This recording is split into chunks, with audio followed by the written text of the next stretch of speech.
Heavenly Father, God, thank you for saving us and thank you for giving this chance to learn your words. Ang naming Diyos sa langit, salamat po sa pagliligtas sa amin at salamat po sa pagbibigay ng pagkakataon upang mapag-aralan ng iyong salita. Please, let us be diligent to study your words.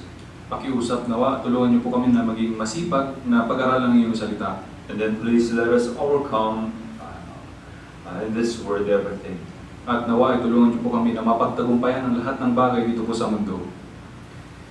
Nowadays, we are having a hard time. We are not able to gather in church place. Sa mga panahon po ito, kami po ay nasa ilalim ng kahirapan at hindi po namin magawang magkatipon sa church. Please let us have more diligent mind to study your words and reading your words. At pakiusap, pagkalooban niyo po kami ng pusong masipag upang mapag-aralan ng salita at pakinggan ng iyong salita. And also, please let us not forget making prayer before your presence. At nawa ay wag rin po namin kaligtaan na manalangin sa iyong harapan. Please allow us more chance to preach the gospel. At pakiusap, pahintulutan niyo po kami ng higit na pagkakataon upang may pangaral ng Ebanghelyo. You know, everything is on your hand. We only rely on you. Ang lahat po ng mga bagay na ito ay nasa iyong kamay at sa iyo lamang po kami nagtitiwala. We ask in Jesus' name, who loves us always. Ito po ay aming hinihiling sa pangalan ni Jesus na sa amin ay palagi nagmamahal. Amen. Amen. Alright, 1 Corinthians, Unang Korinto po, chapter 1, from verse 18 to 25. magmula at Unang Korinto chapter 1 verse 18 hanggang 25. 25, 18 to 25. If you're ready, let's read together. Kung handa na po, basahin po natin. Sapagkat ang salita ng krus ay kahangalan sa mga napapahamak. Ngunit sa atin ay niligtas, ito ay kapangyarihan ng Diyos. Sapagkat nasusulat, aking sa akin ang karunungan ng marunong, at ang pangunawa ng mga talino ay aking bibiyuin. Nasaan ang taong marunong? Nasaan ang eskriba? Nasaan ang biyasang makipagtalo ng panahong ito? Hindi ba ginawa ng Diyos na kahangalan ang karunungan ng sanlibutan? Sapagkat yamang sa karunungan ng Diyos ay hindi nakilala ng sanlibutan ang Diyos sa pamamagitan ng karunungan nito, ay kinalugdan ng Diyos na iligtas ang mga sumasampalataya sa pamamagitan ng kahangalan ng pangangaral. Sapagkat ang mga Hudyo ay humihingi ng mga tanda at ang mga Griego ay humahanap ng karunungan. Subalit ipinangaral namin ang Kristo na ipinako sa krus na isang katusaran sa mga Hudyo at kahangalan sa mga Hintil. Ngunit sa kanila ng mga tinawag, maging mga Hudyo at mga Griego, si Kristo ang kapangyarihan ng Diyos at ang karunungan ng Diyos. Sapagkat ang kahangalan ng Diyos ay higit na matalino kaysa mga tao, at ang kahinaan ng Diyos ay higit na malakas kaysa mga tao. Previously, we have learned about chapter 1 from verse 1 to 17. And today, we're going to study about from verse 18 to 25. Nung nakaraan po ay napag-aralan na po natin magmula po dito sa Unang Korinto chapter 1, verse 1 hanggang 17. Pero ngayon po ay magmula po sa verse 18.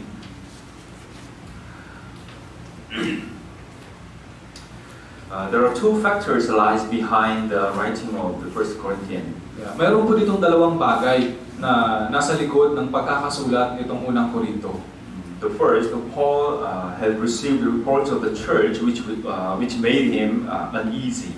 Una po, yung isulat ni Apostol Pablo itong sulat na ito dahil nakatanggap siya ng balita na naging nabahala siya patungkol dito. And also, a delegation arrived from Corinth, and then they brought some letter and question paper. At yung mga ipinadala mula po sa Korinto ay dumating sa kanya na may dalang mga, kumbaga may mga questions sila doon na nakasulat sa papel. That's why Paul, he answered about the questions. Kaya nga, si Apostol Pablo ay sinagot niya yung mga katanungang iyon. And also, Paul, he takes up five matters reported to him. That is a matter of the Corinthian church. Si Pablo ay nakatanggap po siya ng 5 bagay na balita patungkol dun sa Corinthian church. First thing is division of the church. Yung una, yung pagkakabahabahagi ng iglesia. And second, a case of incest, adultery.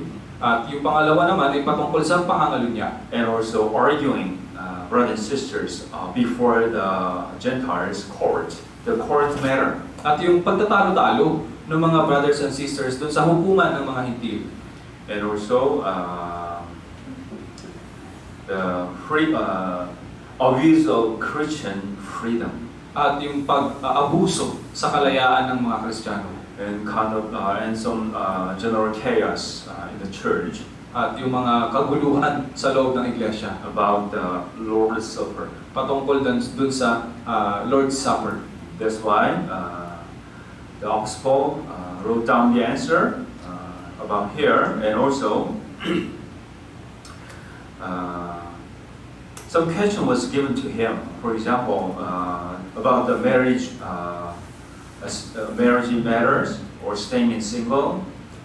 Kaya sinagot niya Apostol Pablo yung mga bagay na ito dito. Halimbawa na lamang po yung tanong doon sa pag-aasawa at yung pagpananatiling single lang. And also problem over the food consecrated to idols. At yung patungkol sa pagkain na inihain doon sa mga Diyos-Diyosan. And also the matter of the putting something over woman's head. This is kind of social matters. At yung patungkol doon sa talumpong na nilalagay sa ulo ng mga babae.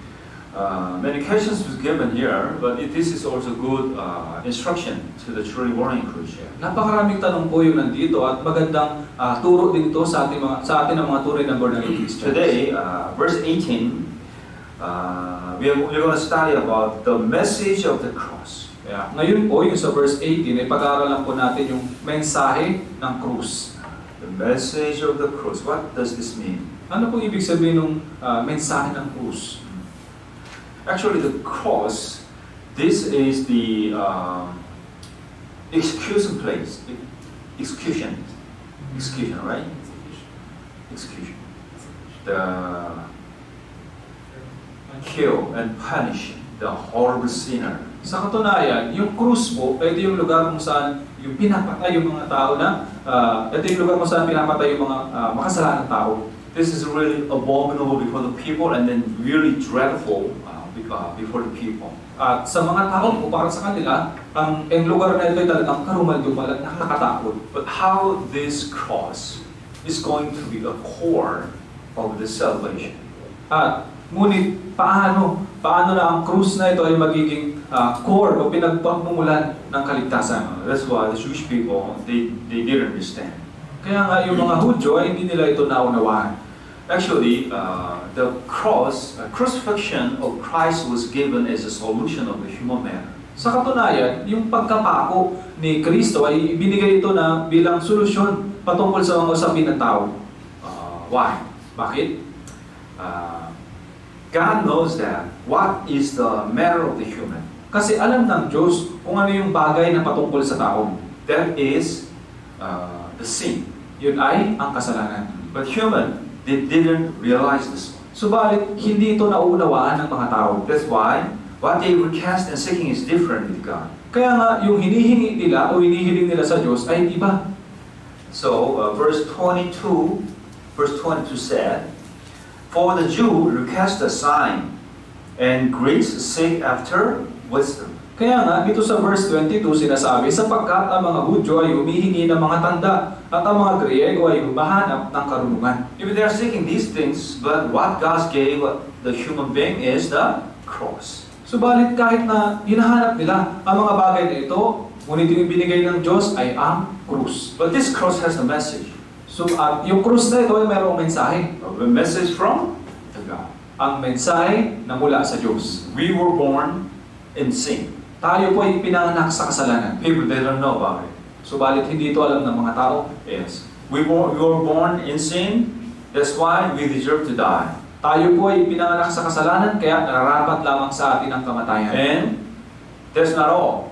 There is a judgment. At hindi lamang po yun, mayroong paghukom. And then we will be condemned by according to what we have done on earth, and then we deserve to go to hellfire, burning eternally. At tayo ay hatulan ayon sa kung ano yung ginawa natin sa lupa, at tayo ay itatapon doon sa nagliliyab na apoy sa impyerno. But not realizing this matter, people, they don't know what they must ask to God. Nang hindi ito inuunawa ng mga tao, ang mga tao hindi nila alam kung ano yung dapat na hingiin nila sa Diyos. Different realization of the matter, that's why different requesting. Kasi iba yung pagkaunawa nila doon sa bagay na kinakailangan nila. Kaya nga, iba yung hinihingi nila. The cross was given coming from the perfect righteousness of God and perfect love of God. Ang krus ay ibinigay mula po na mayroong perpektong pag-ibig ng Diyos. That's why He set the plan about send Christ Jesus, and then He planned and designed the crucifixion. Kaya nga, iplinano niya na ibigay, isugo sa Jesucristo at yung pagliligtas. And also He established redemption law. At ginawa niya rin yung batas ng pagtubos. As you know well, God loves the sinner but not sin. Kagaya ng alam po ninyo, mahal ng Diyos ang mga makasalanan, subalit ayaw niya sa kasalanan. Even we got saved already, God loves us, but He's not going to take my sin as also. Kahit na po tayo na naligtas na, pero ayaw pa rin ng Diyos sa kasalanan He natin. really hate my sin. Ayaw na ayaw niya sa kasalanan natin. In Old Testament, the Israelites, they understood that those who hung on the wood, that man was cursed. Kaya, naunawaan ng mga tao doon sa lumang tipan na yung mga tao na ipinako sa krus ay isinumpa. Let's mark this page and let's go Deuteronomy. Lagyan niyo po ng tanda ito at balitignan po natin sa Deuteronomy, Deuteronomy chapter 21, chapter 21, verse 23. verse 23. Verse 23. Verse 23 po. Let's read together. Basahin po natin. Ang kanyang bangkay ay hindi dapat manatili ng magdamag sa punong kahoy. Dapat siyang ilibing sa araw ng iyon, sapagkat ang taong binitay ay isinumpa ng Diyos upang huwag mong marumihan ang iyong lupa ay binibigay sa iyo ng Panginoon mong Diyos bilang pamana. Yes, he who is hanged is accursed of God. Sapagkat ang taong binitay ay isinumpa ng Diyos. This passage was quoting Galatians chapter 3 verse 18. Ang talatang ito ay kinuha po doon sa Galatians chapter 3 verse 13. Israelites, they knew this passage exactly. Yung mga Israelita, alam na alam nila ng eksakto ang talatang ito. That's why when they saw the Jesus on the cross, what does this mean? Kaya nga nung makita nila si Jesus sa krus, ano po yung naging ibig sabihin nito? He was the one cursed by God. Siya ay ang taong sinumpa ng Diyos. How could he be a core and point of the salvation? Kaya paano siya na magiging pagmumula ng kaligtasan? In Joshua At sa Josue, chapter 10. chapter 10, Joshua chapter 10 verse 26. chapter 10, verse 26, 26, 27. Let me read here. babasahin ko po. Josue chapter 10, verse 26 hanggang 27. Pagkatapos ay pinatay sila ni Josue at ibinitin sila sa 5 punong kahoy. Sila ibinitin sa mga punong kahoy hanggang sa kinahapunan. Ngunit sa paglubog ng araw, si Josue ay nag-utos at kanilang ibinaba sila sa mga punong kahoy at kanilang itinapon sa yungib na kanilang pinagtaguan at kanilang nilagyan ng malaking bato ang bunganga ng yungib na nanatili hanggang sa araw na ito. Yes, this picture is familiar with us, right? Kaya, ang anyo na ito, ang larawan na ito ay pamilyar sa atin, di ba? Exactly happened to Jesus Christ. Eksaktong nangyari rin kay Jesucristo. Israel, they knew well what's the meaning of hanged, huh? On the cross and then wood. Alam na mga Israelita yung ibig sabihin ng pinitay doon sa krus. Actually, in the time of Roman Empire, they had executed many horrible criminals on the cross. Sa katunayan po, nung panahon ng imperyo ng Roma, napakarami nilang ibinitin doon sa mga karumal-dumal na mga makasalanan sa krus. Back then, the execution way a little bit different. Kaya, nung panahon na yun, yung paraan ng pagpatay ay iba. Based upon the nationality. Ayon doon sa kanilang pagkamamamayan. Peter, he was crucified upside down, right? Si Pedro po ay ipinako sa krus na pabaliktad. What about Paul? Paano naman si Pablo? He was decapitated, right? Siya ay pinugutan ng ulo, di ba? That's why Roman citizen, the horrible sinner, they used to cut their heads. Kaya nga, para doon sa mga Romano, yung pinaka-miserableng makasalanan ay pinupugutan nila ng ulo. And Gentiles, At sa mga hintil, crucified. ipinapapako sa krus. That's why crucifixion is really painful death.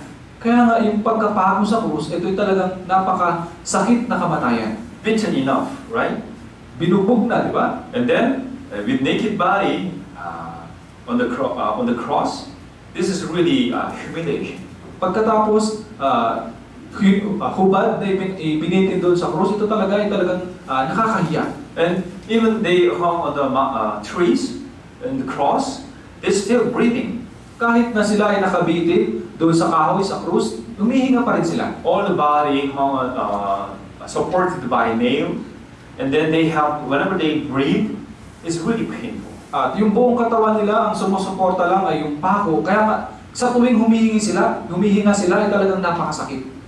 And then time goes on, their body losing the moisture and blood and water, and then finally they die. At sa paglipas ng oras, yung kanilang katawan ay nawawala, nauubos yung moisture ng katawan nila, yung dugo at yung tubig. Pagkatapos, mamamatay. This kind of execution time is really worked to show to other criminals, other enemies. Kaya nga, talagang yung ganitong klase ng pagpatay ay ipinapakita ng maigi doon sa iba pang mga kriminal. If we search our human history, back then, have you ever heard of the name of Spartacus? Kung isa-search po ninyo sa ating kasaysayan, narinig niyo na po ba yung pangalan ng Spartacus? Spartacus went against the Roman Empire, right? Kasi si Spartacus ay naging laban siya doon sa Imperyo ng Roma. And that's why the Roman soldiers, Roman Empire, seized them and then they crucified on the cross. Kaya nga, yung Imperyo ng Roma, yung mga sundalo ng Roma, ay hinuli sila at ipinako sa krus. And the Greek Empire also, the great Alexander, he used to execute people on the cross. At ganoon din po yung Greek Empire na si Alexander the Great, siya rin po ay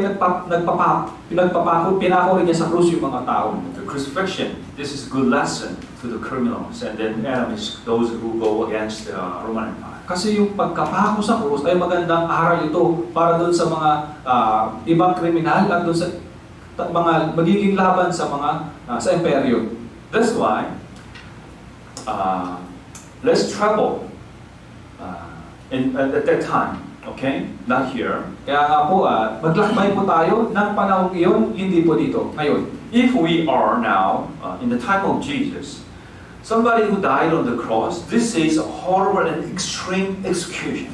Kaya nga, ngayon po, nasa panahon na tayo ni Jesus, yung mga taong ipinako sa krus, ito talagang karuman-duman na sitwasyon. Yes, there is nothing worse than that. Wala na pong mas hihigit pa na masamang bagay tungkol doon. Yeah, Jesus died like that one. Opo, si Jesus ay namatay sa ganitong paraan. Our punishment and condemnation transfer to Jesus Christ. Yung ating kaparusahan at yung ating kahatulan ay inilipat kay Jesucristo. That's why all our sin transfer to Jesus, and Jesus need to die most worst way of execution. Kaya nga, lahat ng kasalanan natin ay nailipat kay Jesucristo. Kaya nga si Jesus ay namatay sa pinakamalalang uri ng kamatayan. On the cross, most worst execution way, Jesus paid all our sin upon that. Doon po sa krus, si Jesus ay pinatay sa pinaka-worst na pagkapako sa krus. That's why He settled down all legal issue before the God. Kaya nga, inayos niya lahat ng legal na issue sa harap ng Diyos. Yes, we can get some glimpse through the Psalm chapter 22 and Book of Isaiah chapter 53. Kaya nga, makasilip po natin ito doon sa mga awit chapter 22 at sa Isaiah 53. And let's go Zechariah. Tingnan po natin, Zacarias. Zechariah chapter 13. Zacarias po, chapter 13. Zechariah chapter 13. Zacarias, chapter 13, Verse 7. verse 7. Let's read together. Basahin po natin. Gumising ka, o taba, laban sa pastol ko, at laban sa lalaking kasama ko, sabi ng Panginoon ng mga hukbo. Saktan mo ang pastol upang ang mga tupa ay mangalan, at aking ipipihit ang aking kamay laban sa maliliit. Yeah. Strike the shepherd, and the sheep will be scattered. Saktan mo ang pastol upang ang mga tupa ay mangalan. So, on the cross, all this Old Testament And all God's holy plan in New Testament is inside of, integrated in the cross. Kaya nga lahat po dito sa lumang tipan ay lahat ay nakita o ipinakita o pinahayag, napaloob doon sa krus. Jesus, he carried his own cross, and this kind of message was written in 4 verses many times. Kaya si Jesus po ay pinasan niya ang kanyang sariling krus at ang mensaheng ito ay nakasulat doon sa 4 na ebanghelyo sa Bagong Tipan. So, how could you explain the message of the cross? Kaya nga, paano po ninyo ipapaliwanag ang mensahe ng krus? Let's simplify about this message. Kaya padaliin po natin ang pang-mensaheng ito. So, what are you going to say about the message of cross? Kung ganoon, ano po yung sabihin ninyo patungkol sa mensahe ng krus? Only redemption? Tanging pagtubos lang ba? That's it. Hindi po sapat yun. We can say the message of cross like this way. We have sinned. Kaya, pwede po nating sabihin na ang mensahe ng krus sa ganitong paraan. Tayo po ay may kasalanan. And God has cross. At ang Diyos ay, at si Jesus ay may krus. That's the point. Yan po yung mahalaga. So, we don't have sin. Kaya nga, wala na tayong kasalanan. And God has the cross. At ang Diyos ay mayroong krus. What is this? Ano po ito? Nothing. Wala, baliwala. Right? That's why they misinterpret the will of God. Kaya nga, naipapaliwanag nila sa maling paraan ang krus. That's why they're not able to become new creature.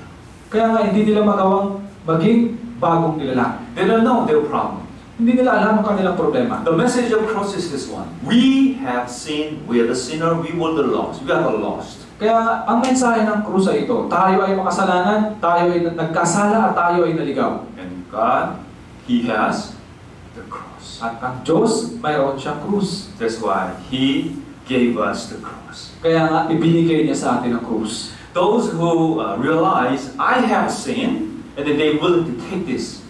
Kaya nga, sino mang nakaunawa na ako ay may kasalanan, kung ganun, handa silang kunin ito. But they don't know about it. If they don't know about it, why they need cross?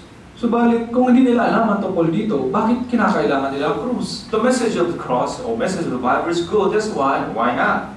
Ang mensahe ng krus, ang mensahe ng Biblia ay maigi, maayos, kaya bakit hindi? Just take it partially. Kaya, kunin lang ito ng bahagya lang. So understanding the message of cross is very important. Kaya nga, yung pagkaunawa sa tungkol sa mensahe ng krus ay napaka-importante. Let's go Matthew chapter 20. Tingnan po natin, Mateo chapter 20, Matthew chapter 20 verse 19. verse 19. Verse 19. Let me read here. Babasahin ko po, verse 19. At kanilang ibibigay siya sa mga hintil upang kutyain, hagupitin at ipako sa krus, at siya'y muli mabubuhay sa ikatlong araw. Yes, to scourge and to crucify. Yeah. And third day he will rise again. Kutyain, hagupitin at ipako sa krus, at siya'y muli mabubuhay sa ikatlong araw. And also, the message of cross is not. It should not end it with death of Jesus Christ only. Yung mensahe rin dapat ng krus ay hindi lamang po magtatapos doon sa kamatayan ni Jesus. Resurrection. Yung muling pagkabuhay. He rise again. And the third day he will rise again. Siya ay muling mabubuhay sa ikatlong araw. That's why the complete gospel is this one. Up to his resurrection, right? Kaya nga, yung ganap o kompletong kaligtasan ay yung kanyang muling pagkabuhay. The consequence of his resurrection, what happened? At yung consequence ng kanyang muling pagkabuhay, ay ano po yung nangyari? Sealed by the Holy Spirit. Tinatakan ng Espiritu Santo. That's the real one. Yun po yung tunay. Every one of us, we really got sealed by the Holy Spirit. Tayo po bang lahat? Talaga bang tinatakan tayo ng Espiritu Santo?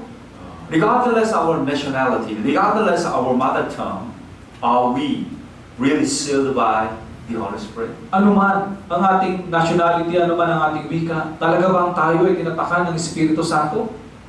This is really, really important. Ito po ay talagang napakahalaga. If we sealed by the Holy Spirit, we will know one common thing. Kung talagang tayo ay tinataka ng Espiritu Santo, isang bagay ang alam natin. What is the gospel of Jesus Christ? Ano ba ang Ebanghelyo ni Jesucristo? Why? Why this is important? Bakit ba mahalaga ito? Because now we have many gospel of different one. Kasi sa ngayon, napakaraming Ebanghelyo.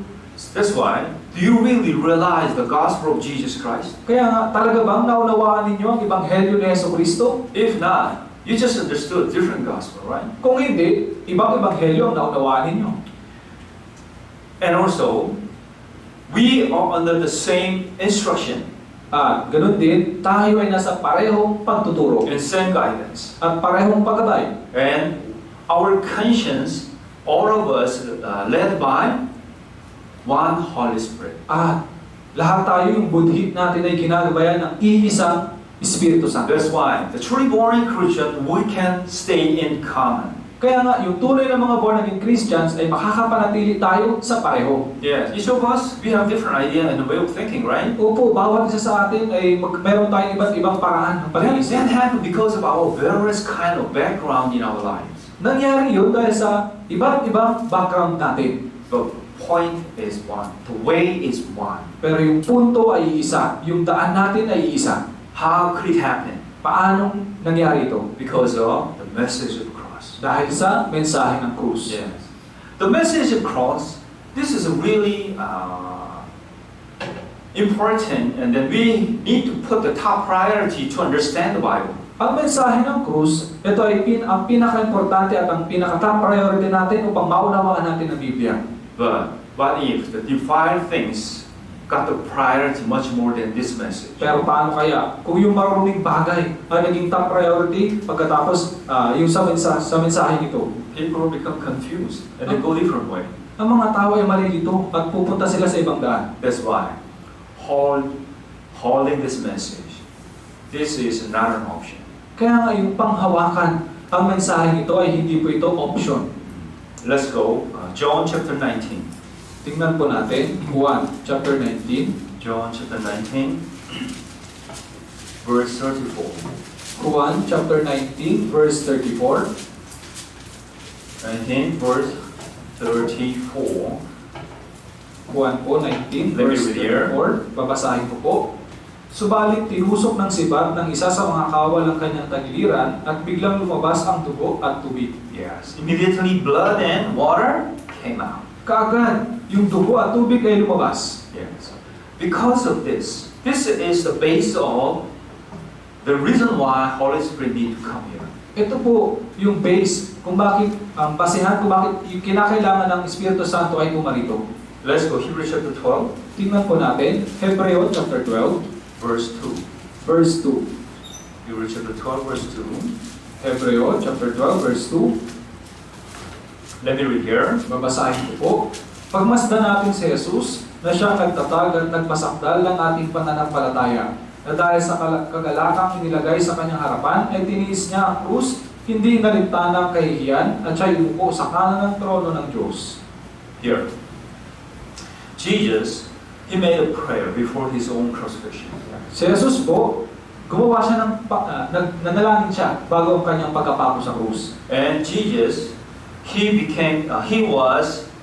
is the author and finisher of our faith. At si Jesus, siya rin yung nagtatag at nagpasakdal ng ating pananampalataya. Which means to those who really got saved, Jesus is everything. Kaya ibig sabihin po nito, dun sa mga taong talagang naligtas, si Jesus ang lahat-lahat sa kanila. This is the beginning and the end. Siya yung pasimula at ang wakas. And Holy Father and Holy Son also testify many things. I'm the Alpha and Omega, and beginning, the end. At yung banal na Ama at yung banal na Anak ay maraming beses na nagpatotoo, ako ang Alpha at ang Omega, ang pasimula at ang wakas. Jesus, He died on the cross. Si Jesus po, namatay siya doon sa krus. And He declared, it is finished. At ipinahayag niya, natupad na. It is finished. Natupad na. But He didn't say, it is end, right? Pero hindi niya sinabi na, ito na ang wakas. Let's go, Hosea. Tingnan po natin, Hosea. Hosea chapter 6. Hoseas po, chapter 6. Hosea chapter 6, verse 2. Hosea chapter 6 verse 2. Let me read here. Babasahin ko po.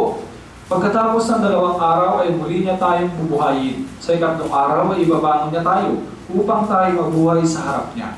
Yes. After 2 days, He will revive us. On the third day, He will raise us up.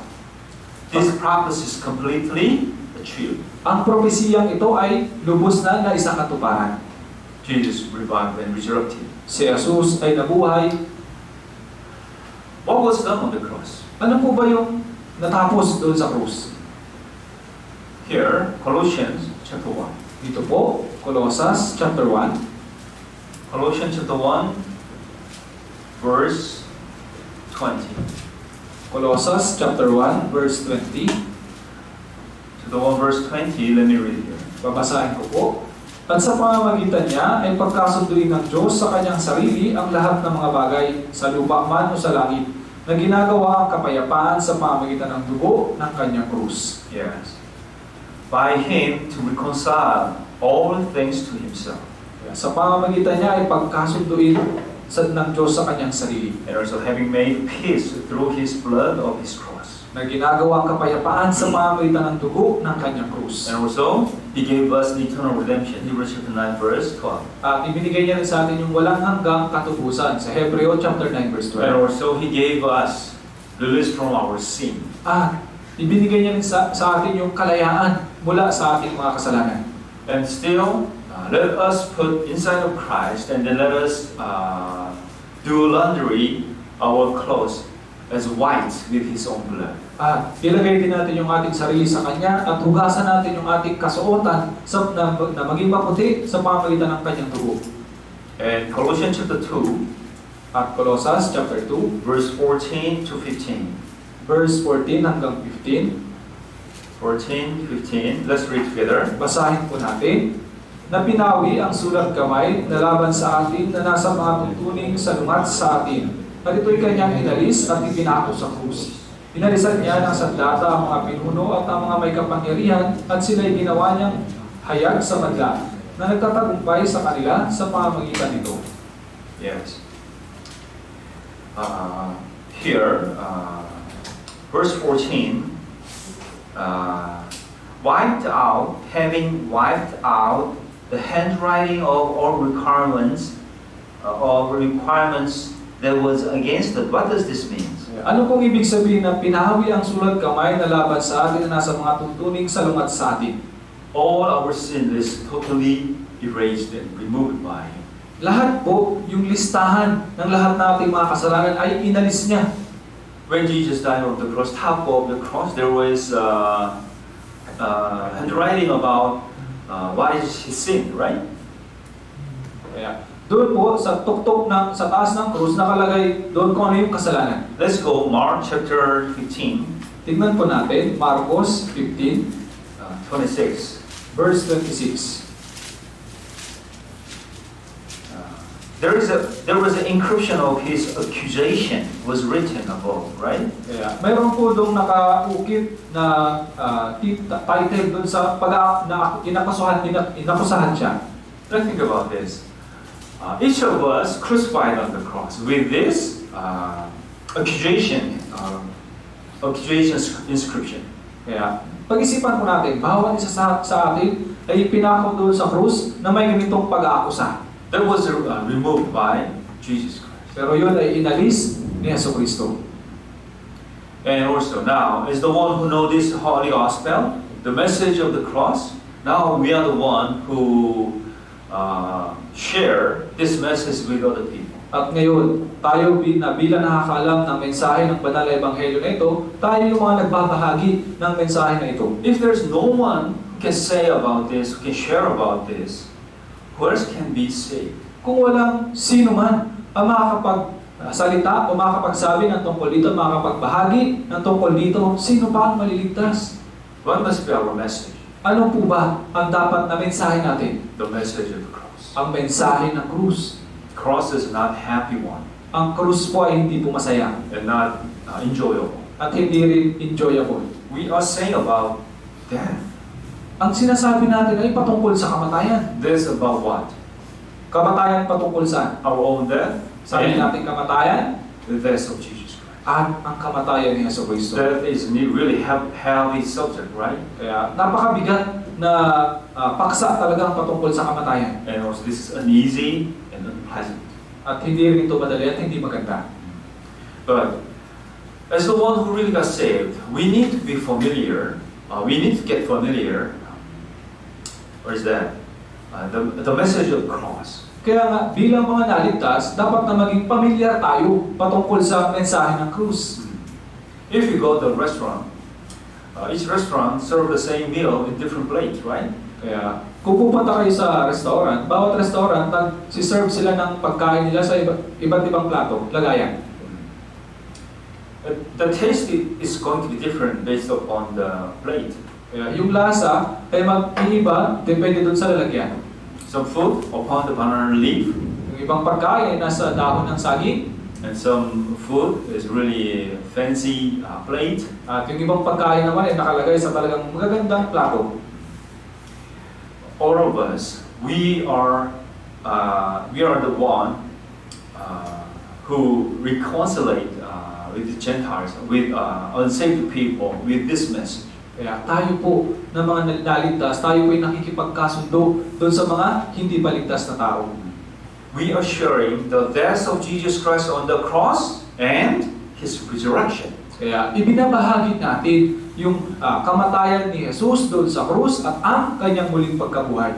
If Jesus died on the cross and buried under the ground, and then now totally He turned to the grave of the dirt, where's know that our salvation is totally completed, done or not? Kung si Jesus ay namatay pagkatapos inilibing at hanggang ngayon ay naging isang dakot na lupa na lang siya, kung ganoon, sino ba ang magbibigay kasiguraduhan sa ating kaligtasan? And also, after resurrection of Jesus, He showed all the evidences. Our sin offering totally, completely accepted by the God, right? Ganun din po, nung pagkatapos ng muling mabuhay ni Jesus, ipinakita niya lahat ng ebidensya na ito yung handog pang kasalanan ay lubusang tinanggap ng Diyos. We're not delivering only the story of death of Jesus Christ. Hindi lamang po tayo nagdadala ng kamatayan ni Jesus. His grave is empty. Yung kanyang libingan ay walang laman. He is not there anymore. Wala na po siya doon. He revived. Siya po ay muling nabuhay. That's why truly born again Christian, we are able to joy this message. Kaya nga, tayo ng mga tunay na mga born again Christians, tayo ay nagagalak sa mensahe nito. We don't mourn. Hindi po tayo nagluluksa. Let's see Acts chapter 2. Tingnan po natin mga gawa, chapter 2. Acts chapter 2, verse 36. Mga gawa, chapter 2, verse 36. Alright, let's read together. Basahin po natin. 2:36. Mga gawa, chapter 2, verse 36. Kaya dapat malaman na may katiyakan ng buong sambahayan ng Israel na ginawa siya ng Diyos na Panginoon at Kristo. Itong si Jesus na inyong ipinako sa krus. Yes, God has made this Jesus whom you crucified both Lord and Christ. Ginawa siya ng Diyos na Panginoon at Kristo. Christ is Savior. Si Kristo ay tagapagligtas. What is the Lord? Ano po ba yung Panginoon? Master. Siya yung amo. He is my owner. Siya ang nagmamayari sa akin. Everything what I have belongs to Him, right? Lahat ng mayroon ako ay sa Kanya. He is not the one who just saving my life. Hindi siya yung nagligtas lang sa buhay ko. And now, I belongs to Him. At ngayon ay kabilang na ako sa Kanya. Biblically, we define this condition. Become a Christian. At sa Biblia po, ipinapakahulugan natin ito na naging Kristiyano. The 1 Corinthians chapter 1 verse 1, last time we have learned about that. The biblical definition of the church. Kaya at sa unang Korinto chapter 1 verse 1, pinag-aralan natin nakaraan na ito yung biblical na ibig sabihin ng church. Yes, called to be saved. Tinawag na mga banal. Yes. We belongs to Christ now. Tayo po ay kabilang na ngayon kay Kristo. That's the true meaning of Christian, not church goer, Yan. not church attendee. Yan po yung tunay na ibig sabihin ng Kristiyano. Hindi yung umattend lang sa church at pumupunta lang sa church. So what makes them different with church goer and church attendee? Kung gano'n, ano yung pinagkaiba nila doon sa mga umattend lang sa church at pumupunta lang sa church? The point is the life. Ang punto dito ay yung buhay. Every creature has a life, make move. Bawat nilalang na may buhay ay kumikilos. Well, that's why. Not even their testimony, but even their life and moving prove their salvation. Kaya nga, hindi lamang yung kanilang testimony, kundi pati yung buhay nila at yung pagkilos nila ay nagpapatotoo na sila ay may buhay. 5%. Both the Lord and the Christ. Bakit sinabi ng Biblia yung parehong Panginoon at Kristo? Let's go 1 Corinthians chapter 1. Balikan po natin, unang Korinto chapter 1. Chapter 1, verse 22 and 23. Let's read together. Basahin po natin, verse 22 at 23. Sapagkat ang mga Hudyo ay humihingi ng mga tanda at ang mga Griego ay humahanap ng karunungan. Subalit ipinangaral namin ang Kristo na ipinako sa krus na isang katitsuran sa mga Hudyo at kahangalan sa mga Hintil. Yes. Jew request a sign and Greek seek after wisdom, but we, like us, we preach. What is that? Christ crucified. Ang mga Hudyo ay humihingi ng mga tanda at ang mga Griego ay humahanap ng karunungan. Subalit ipinangaral namin, ito po yung tayo, ipinapangaral namin na si Kristo na ipinako sa krus. This is what we have to deliver and share. Kaya ito po yung dapat na kailangan nating ibahagi. See, let's go 2 Corinthians chapter 2, verse 2. Tingnan din po natin, ikalawang Korinto, chapter 2, verse 2. Let's read together. Basahin po natin, ikalawang Korinto, chapter 2, verse 2. Sapagkat kung tayo'y palungkutin ko, kung kayo'y palungkutin ko, sino ang magpapagalak sa akin kundi yung pinalungkot ko? Yes. The apostle said, I determined not to know anything among you except Jesus Christ and His crucifixion. Which means, there are lots of different instruction and teaching and guidance which are distract us, which distract us to know the Jesus Christ. Ibig sabihin po, napakaraming mga katuruan na pumipigil sa atin para malaman yung turo ni Kristo. Always used to drive us to different way and then push us to lose our point. Palaging dinadala tayo nito sa ibang daan at tinutulak tayo sa ibang punto. Yes. What is other things? Anything here. What is Apostle Paul? He didn't want to know about it. What is that? Chapter 2, verse 2. Second, 1 Corinthians.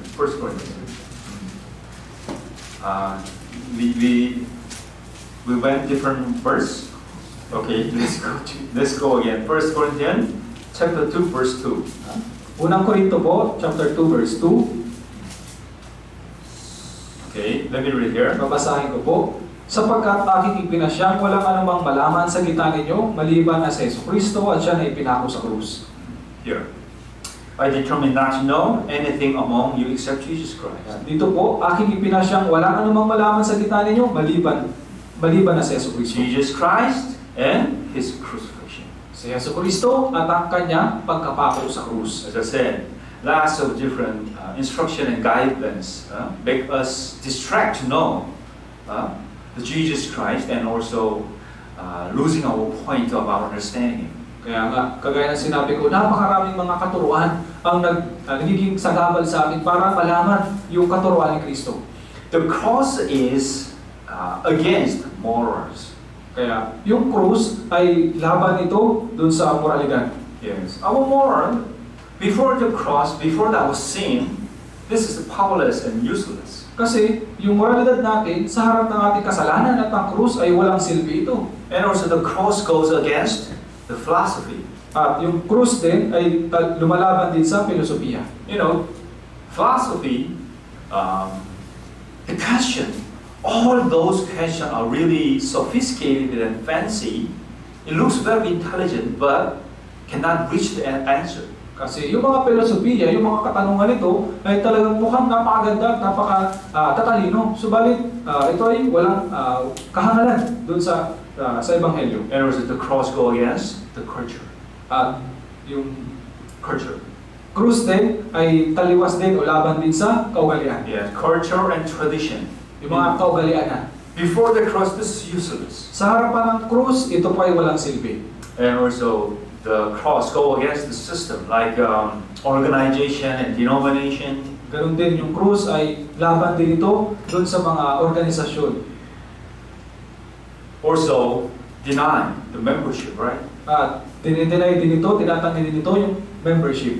And also, the cross is against personal will or desire. At yung krus din ay laban din ito doon sa personal na pagnanais. You know, go with the cross. We have to surrender ourselves. Alam po ninyo, yung lumakad sa pamagitan ng krus, na may dala-dala ang krus, ay kailangan nating isuko yung ating sarili. All those things are around here. Kasi lahat ng mga bagay na ito ay nandirito. That's why Apostle said, I determined not to know anything among you except Jesus Christ and Him crucified. Kaya nga sinabi ng Apostol Pablo na aking ipinasyang walang anumang malaman sa gitna ninyo maliban na si Jesucristo at siya na ipinako sa krus. It doesn't mean we don't need to study at school. Hindi po ito nangangahulugan na hindi natin kailangan mag-aral sa eskwelahan. It doesn't mean we don't need to equip our skill to live this work. Hindi ito nangangahulugan na huwag na tayo magkaroon ng skill para sa ating trabaho. But to preach the message of the cross, we have to consider this one, and we have to stake and claim this message. Kaya para may pangaral ang mensahe nito, kailangan nating manatili lang dito sa mensahe nito. If we are not good at understanding this one, sometimes before some kind of heavy challenge with some kind of questions, we will be distracted and frustrated. Kaya nga kung hindi tayo mahusay sa pag-unawa patungkol sa mensahe nito ng krus, tayo ay nasusubok doon sa harap ng mga tanong. Yes, truth is always win. Ang katotohanan ay palaging nananalo. This really happened. One small boy, he was a witness of murder case. Kaya ito po ay talagang nangyari. May isang munting bata na naging saksi siya doon sa pagpatay. And perpetrator and this victim, with this witness, they are open. They do their work in open court. Kaya yung tagapamagitan, pagkatapos yung saksi ay dinala doon sa korte. To him, this is the first experience standing before the court, before the juries. Kaya para sa munting bata na yun, first time niya na humarap doon sa korte at doon sa mga nagsusuri. Before the witness sit, he got panic. Doon po sa upuan, nagpanik na siya. That's why this court is postponed because of his panicking situation. At dahil nagpanik na siya, yung korte ay na-postpone. This small boy, and beside them, other perpetrator side, was that threatening him with eye contact, and then this murderer is really looks scared, right? Bukod pa doon, yung depensa nung nakapatay ay tinatakot siya sa pamagitan ng tingin, at yung pumatay ay nakakatakot yung itsura. That's why this small boy testified to his father, "Daddy, I cannot do this." Kaya nga nagsabi yung munting bata na, "Daddy, hindi ko na kaya, hindi ko magagawa ito." If he cannot testify, the truth will be buried. Kung hindi niya magawang magpatotoo, yung katotohanan ay maibabaon. The father said to him, Subalit sinabi ng tatay niya sa kanya, "Don't be scared. "Huwag ka matakot, Don't watch too much people, huwag mo tingnan yung maraming tao. and also remind what you saw, and then slowly just testifying the truth of it." At alalahanin mo lang kung ano yung nakita mo at sabihin mo ng dahan-dahan." Yeah. Finally, he did it, and then this man got the sentence. Dahil dito, dahil doon, yung lalaki na mamamatay tao ay nasentensyahan. This is the same situation. I determined not to know anything among you except Jesus. Kapareho din po ito na ipinasya ko walang anumang malaman sa gitna ninyo maliban si Jesucristo. In the church also saying, Ganoon din po sa church. if we don't hold this truth, simple truth, church will be suffered because of many other different things. Kung hindi natin panghahawakan itong simpleng katotohanan ito, yung church ay mahihirapan dahil sa napakaraming bagay. People knows many other things. Kasi alam ng tao yung maraming bagay. And then always complain. At palaging nagrereklamo. And then they say, church should go this way, church to be like this. At sinasabi nila, dapat ganito yung gawin ng church, dapat na ganito lumakad yung church. They don't care. Some brothers and sisters dedicate their lives to preach this simple truth with lost people, but they don't care. Pero kasi wala silang pakialam. Yung ibang mga brothers and sisters ay talagang binibigay yung sarili nila para may pangaral yung Ebanghelyo ito doon sa mga taong naliligaw. Pero wala silang pakialam. That's why church is losing the power to preach saving soul. Kaya nga yung church ay nawawala ng lakas para mangaral at iligtas yung mga nawawalang kaluluwa. So, Acts 4:7, just focus. Kaya nga This message of the cross. sinabi ni Apostol Pablo na mag-focus lang doon sa mensahe ng krus. Let's go, 2 Corinthians. Tingnan po natin, ikalawang Korinto, 2 Corinthians chapter 5, verse 14. chapter 5, verse 14. 2 Corinthians chapter 5, verse 14. Ikalawang Korinto, chapter 5, verse 14. Let's read together. Basahin po natin. Ang pag-ibig ni Kristo ang humihimok sa amin, sapagkat kami ay lubos na naniniwala na ang isa ay namatay para sa lahat, kaya ang lahat ay namatay. Yes. What is the love of Christ? Ano po ba yung pag-ibig ni Kristo? If one died for all, then all died. Ang isa ay namatay para sa lahat, kaya ang lahat ay namatay. Yes, we have to take this truth in our heart and mind. Opo, kailangan natin ilagay ang katotohanan ito sa ating puso at isipan. Something came up, still, I'm here, and then there is a shouting and screaming in your bottom of your mind. At kapag mayroong nangyari, hanggang ngayon ba, mayroong pa rin sumisigaw dyan sa inyong, sa kaibuturan ng inyong puso, We have to remind this verse. kailangan natin alalahanin ang verse na ito. If one died for all, then all died. I'm one of these. Na ang isa ay namatay para sa lahat, kaya ang lahat ay namatay. Isa ako sa mga ito. Yes, let's go. Galatians chapter 2, Tingnan po natin, Galatia chapter 2, verse 20 verse 20. to verse 20. Chapter 2, verse 20. Let's read together. Basahin po natin. Ako'y pinakong kasama ni Kristo at hindi na ako ang nabubuhay, kundi si Kristo ang nabubuhay sa akin.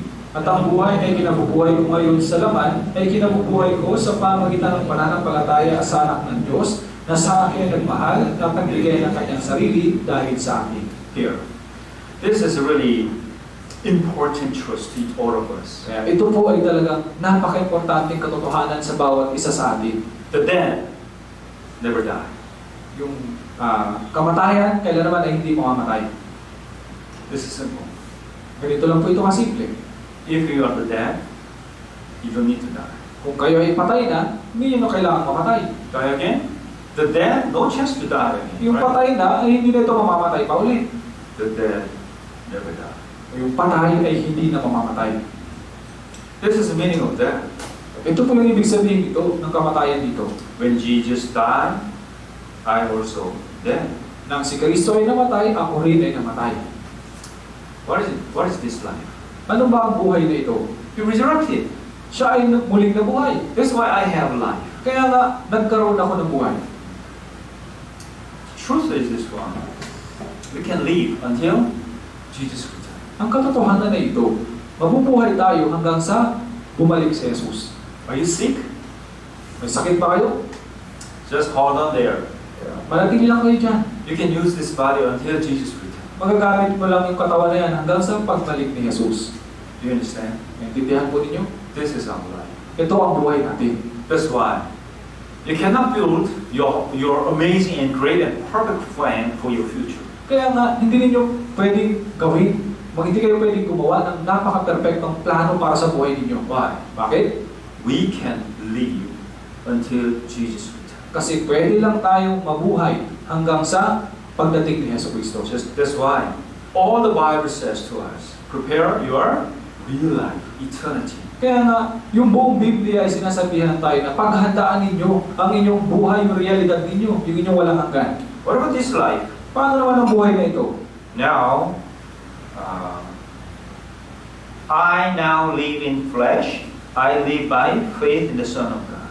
Dito po, yung ikinabubuhay ko sa laman ay kinabubuhay ko sa anak ng Diyos. Yes, this is really happening as a truth upon our lives, but people, they deny this truth. So po, ang katotohanan ito ay talagang nangyayari sa buhay natin, subalit yung mga tao ay tinatanggihan ang katotohanan ito. That's why they used to go different way. Kaya nga, kadalasan na iba yung tinatahak nila.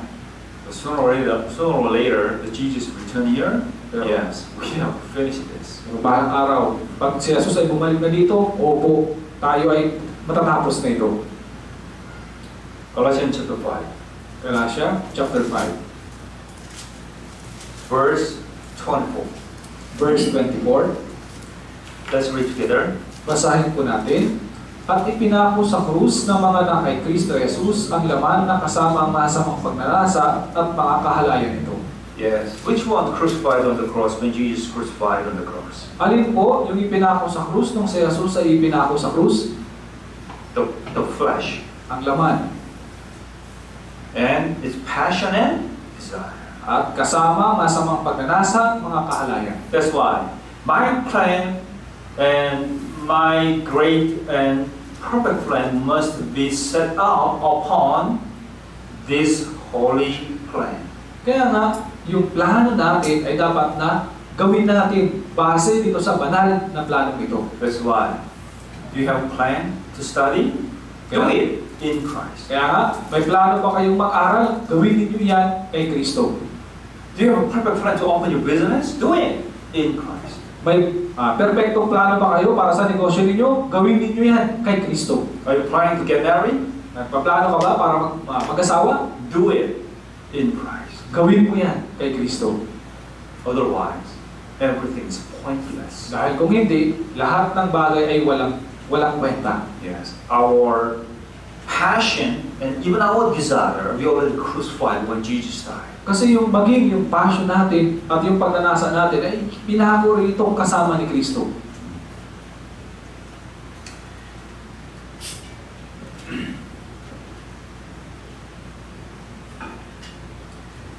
So,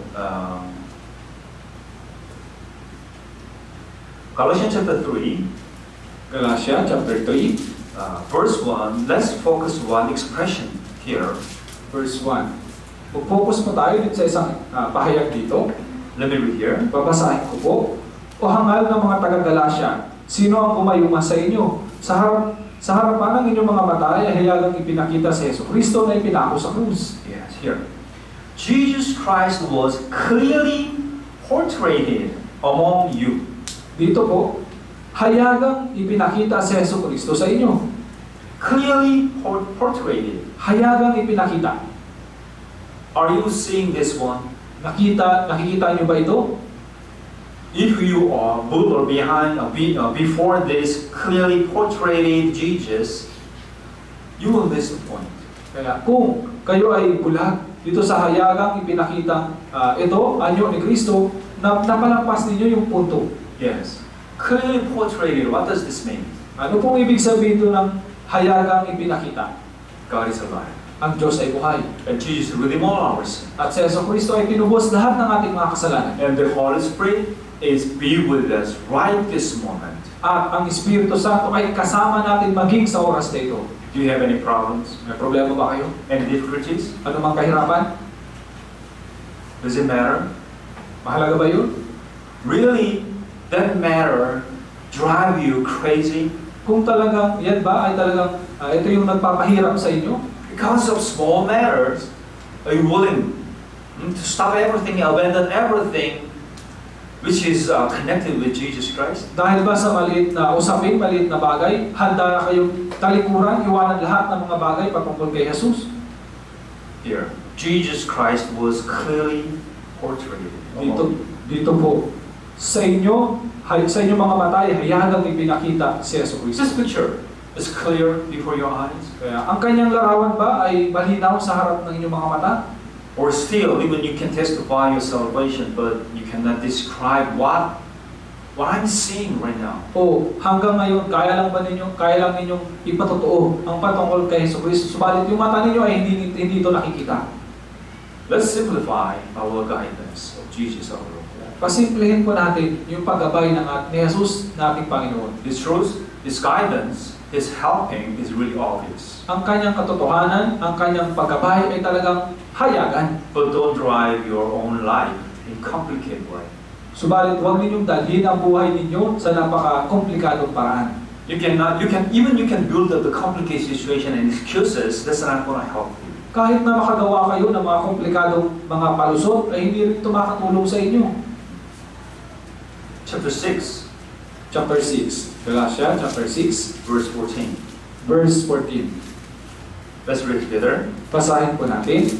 Subalit huwag nawang mangyari sa akin ang magmalaki, maliban sa krus ng ating Panginoong Hesukristo, na sa pamamagitan nito, ang sanlibutan ay ipinako sa krus para sa akin at ako'y sa sanlibutan. Yes. If you read continuously after this verse, all these instruction are telling us one truth. Kaya kung babasahin po ninyo, magmula dito sa verse na ito, lahat ng mga talatang ito ay nagsasabi ng isang katotohanan. You need to do your best to keep this one with your own free will.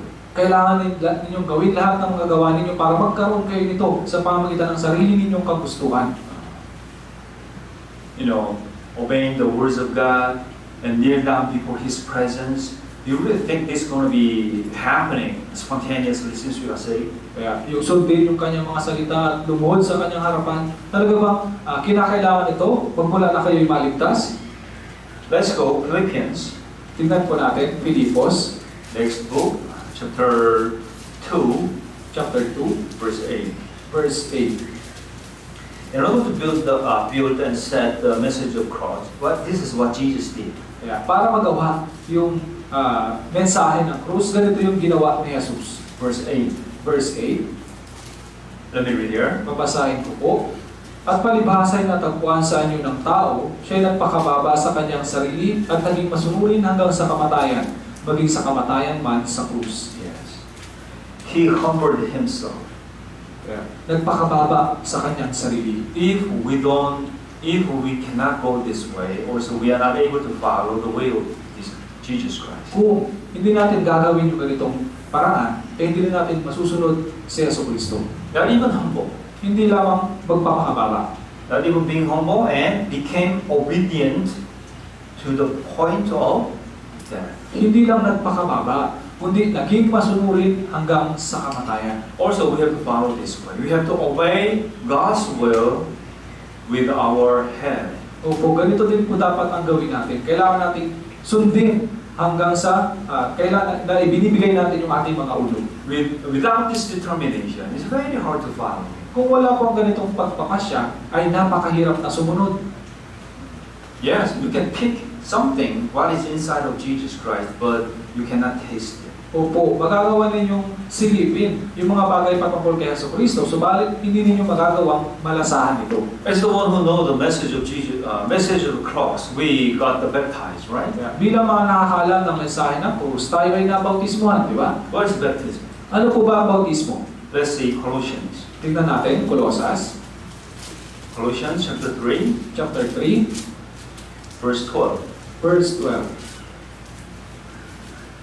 Colossians chapter 3, verse 12.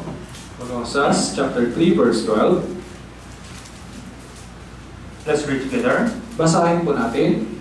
Bilang mga hinirang ng Diyos, mga banal at minamahal, magbihis kayo ng kahabagan, ng kabaitan, ng kababaan loob, ng kaabuan at ng katiyagaan. The baptism, this is the testimony about my salvation before the public. Kaya yung bautismo, ito yung patotoo sa harap ng mga tao patungkol sa ating kaligtasan. And also now, as the one who redeemed all my sin and cleansed all my iniquities, I'm wearing the garment of righteousness. Ngayon bilang mga nalinis mula sa lahat ng ating mga kasalanan, ako ngayon ay suot-suot ko yung damit ng katwiran, yung balabal ng katwiran. And also, that's why, after announcing before the public, and that this is the starting point of equipping this one, tender mercies, kindness, and humility, and meekness, and long suffering. At pagkatapos na magpatotoo sa harap ng mga tao, ay dapat na bawat isa sa atin magkaroon ng ganitong mga katangian. Kahabagan, kabaitan, kababaang loob, kaamuan, at katiyagaan. Why this is worthy? Bakit ba mahalaga ito? Because of the resurrection. Dahil sa muling pagkabuhay. If there is no resurrection, what is this? Kung walang muling pagkabuhay, ay anong silbi nito? We cannot put any of meaning for this. Hindi natin magagawang bigyan ng kahulugan ang mga bagay na ito. And after this passage, right? How can you go this way? At pagkatapos ng talatang ito, paano tayo makakalakad sa ganito? That's why only truly born Christians, they can initiate this kind of life since they are saved. Kaya nga yung tunay na mga born again Christians ay sila lamang po ang makakapagpasimulang lumakad sa ganito. Jesus took the cross, his own cross, to redeem. Kaya si Jesus, kinuha niya, pinasan niya yung kanyang sariling krus para magtubos. As the one who realized and received this heavenly grace, we took our own personal cross to deliver this. Kaya nga, para sa atin na mga nakaunawa nitong biyaya nito na mula sa langit, kinuha natin yung sariling krus natin para ipahayag naman ito. Let's see, Matthew chapter 16, Tignan po natin, Mateo chapter 16, verse 24. verse 24. Matthew chapter 16, verse 24. Mateo 16, verse 24. Let's read together. Basahin po natin. Pagkatapos ay sinabi ni Jesus sa kanyang mga alagad, kung ang sino man ay ibig sumunod sa akin, tanggihan niya ang kanyang sarili at pasanin ang kanyang krus at sumunod sa akin. Yes.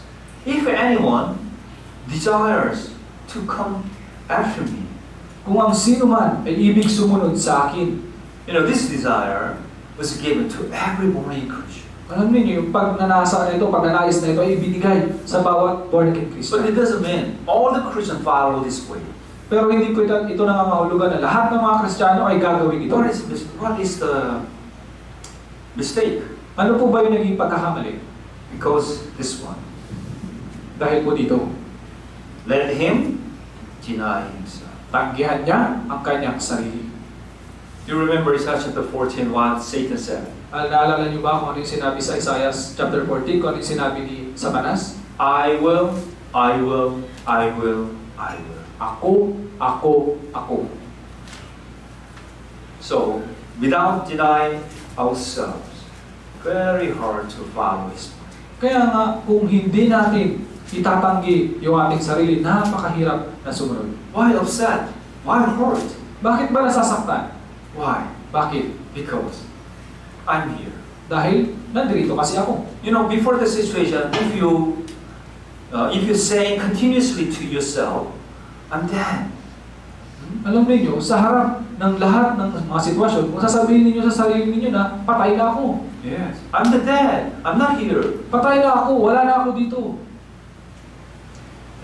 Sometimes very hard to recognize dead person, a dead crop, and somebody who pretending to be dead. Alam niyo, minsan napakahirap na malaman kung sino ba alin doon, yung patay na katawan o yung nagpapanggap lang na patay. The dead body, if you put lots of sting, no response. Even kicking, no response. Kaya, yung patay, kahit na anong gawin ninyo, kahit sipain pa ito, ay hindi ito tutugon. With the bacon threatening, not going to work. Kahit na may hawak ka pang malaking baril, tatakutin siya, wala pong mangyayari. Why? Bakit? Or you're dead. Kasi patay mo na. Actually, I think deny himself and take up his cross and consider themselves as the dead, same meaning. Kaya nga, dito, yung tanggihan ng kanyang sarili at pasalin ng kanyang krus at yung patay ay magkasikahulugan. This is really simple. Until now on, before I got saved, maybe probably until now on, there is a word, I will. Doon po, ito po yung napaka-simple lang. Magmula na ako'y maligtas, mayroon pa rin yung salita, I will. Yes. Only one thing you can do is just remove this one, I. Kaya isang bagay lang yung kaya magagawa ninyo. Alisin ninyo yung I, ako. And don't let this place vacant. At huwag ninyong hayaan na yung lugar na yan ay maging bakante. If you still let this vacant, you will put I again here. Kasi kung yan, pananatilihin ninyong bakante, ibabalik lang ninyo yung I, yung ako. If you pull out I, yourself here, and then put your Lord here. Kung aalisin ninyo yung I, ako, pagkatapos ilagay ninyo dyan, yung Panginoon. This is the meaning of self-denial. Ito po yung ibig sabihin ng pagtanggi sa sarili. Let's go Luke chapter 9. Tingnan po natin, Lucas chapter 9. Luke chapter 9, Lucas chapter 9, verse 23. verse 23. 23. Let's read together. Basahin din po natin. At sinabi niya sa lahat, kung ang sino man ay nagnanais sumunod sa akin, tanggihan niya ang kanyang sarili at pagbasa ng kanyang krus araw-araw at sumunod sa akin. Yes. This is not going to happen at one day. Hindi po ito mangyayari sa isang araw lang. Yes. The Bible said, daily. Sinasabi ng Biblia, araw-araw. It's daily. What does this mean? Ano pong ibig sabihin ito? You have to keep on trying again and again, regardless of your failure. Kailangan ninyong patuloy na subukan ng paulit-ulit. So, the cross was given to us as a perfect solution of human matter. Kaya nga yung krus ay binigay sa atin bilang perpektong solusyon patungkol sa usapin ng mga tao. But when we try to share this message to this world, we will encounter heavy challenge from this world. Subalit kapag susubukan natin na ibahagi ang patungkol dito sa mundong ito, haharap tayo sa napakalaking pagsubok. Yes, not even this generation, throughout all the generation in Christian history here. Hindi lamang sa panahon natin, kundi sa buong panahon ng Kristyanismo. Yes, Hebrews chapter 6, Tingnan po natin, Hebreo chapter 6, verse 6. verse 6.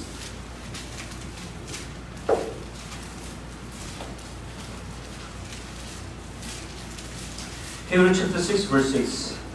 Let me read here. Babasahin ko po, Hebreo chapter 6, verse 6.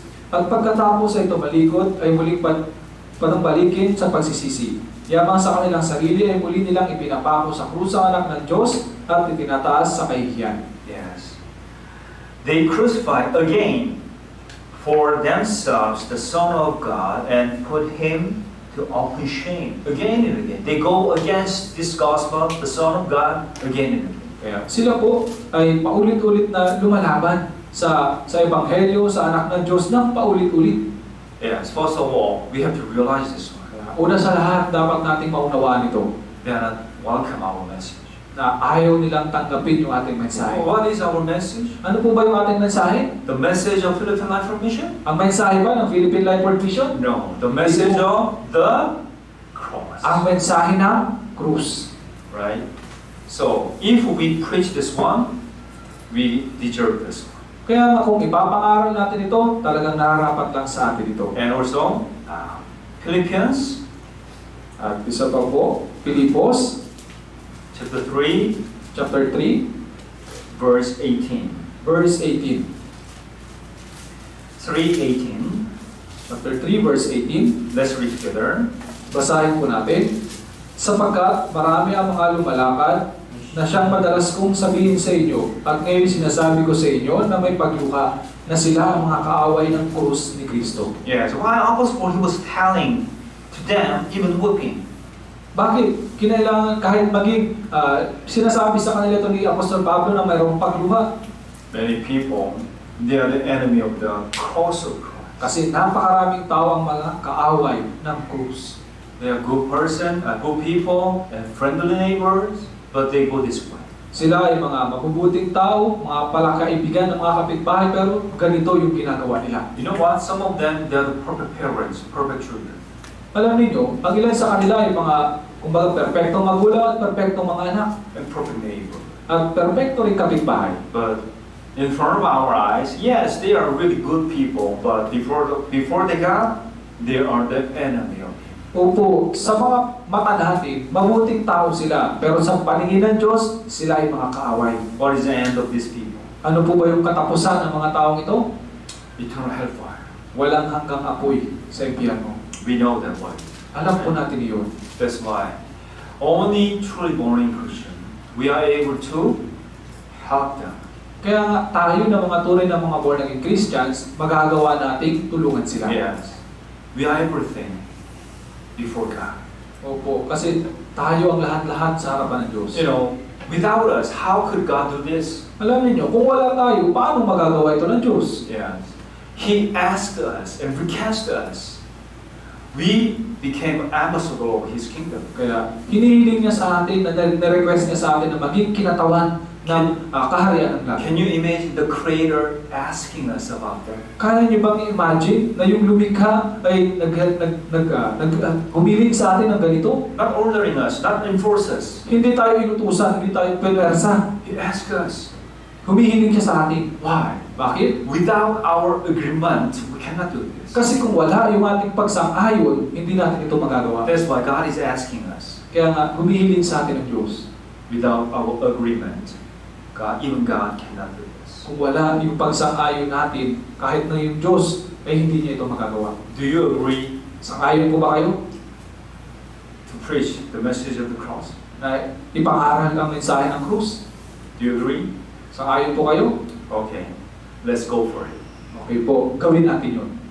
Definitely, His backup is following us. Tiyak na nakasunod siya sa atin. Yes. Without any resource, without any support, do you really think God pushes us just the front line? Nang walang resource, nang walang suporta sa atin, sa tingin ba ninyo, tutulak tayo ng Diyos sa harapan? That is including here the message of the cross. Yan po ay kasama dito sa mensahe ng krus. That's why with great gratitude, and then we have to preach this. Kaya nga, nang mayroong pagpapasalamat, kailangan natin ipangaral ito. Nowadays, we cannot have the Bible seminar, a grand Bible seminar, whatever here. Sa ngayon, hindi tayo nagkaroon ng Bible seminar o ng Grand Bible Seminar.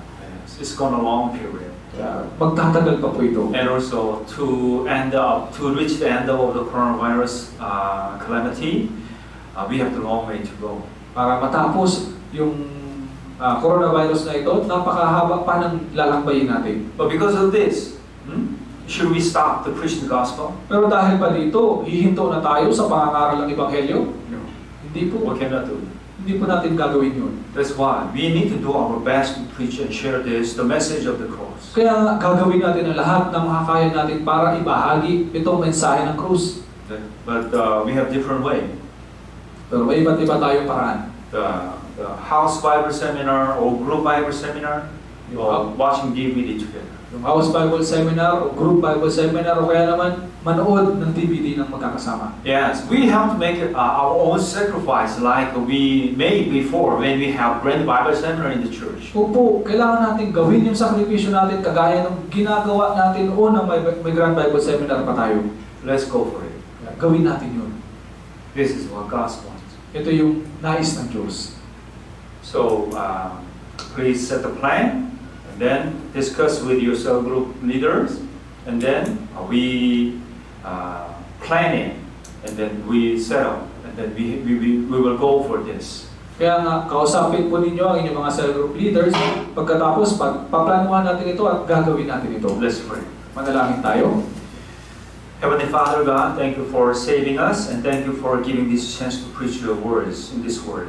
Ama namin Diyos sa langit, salamat po sa pagliligtas sa amin at salamat po sa pagbibigay sa amin ng pagkakataon na ipangaral ang mensaheng ito sa mundong ito. Please control every situation to preach your words. At pakiusap, kontrolin mo po lahat ng mga sitwasyon upang maipangaral ang iyong salita. Please let us help the people who need to listen your gospel. At pakiusap, ibigay mo po sa amin yung mga tao na nangangailangan na makakinig ng iyong ebanghelyo. Please let us reach out our hands to help them. At pakiusap, tulungan niyo po kami na maiabot ang aming mga kamay para tulungan sila. Please let us not hesitate to sacrifice ourselves for that. At nawa, ay huwag po kaming magdalawang isip na tulungan sila. Everything is on your hand, we only rely on you. Lahat po ng mga bagay na ito ay nasa iyong kamay. Sa iyo lamang po kami nagtitiwala. We ask in Jesus' name, who loves us always. Ito po ay aming hinihiling sa pangalan ni Jesus na sa amin ay palaging nagmamahal. Amen. Amen. Thank you for listening.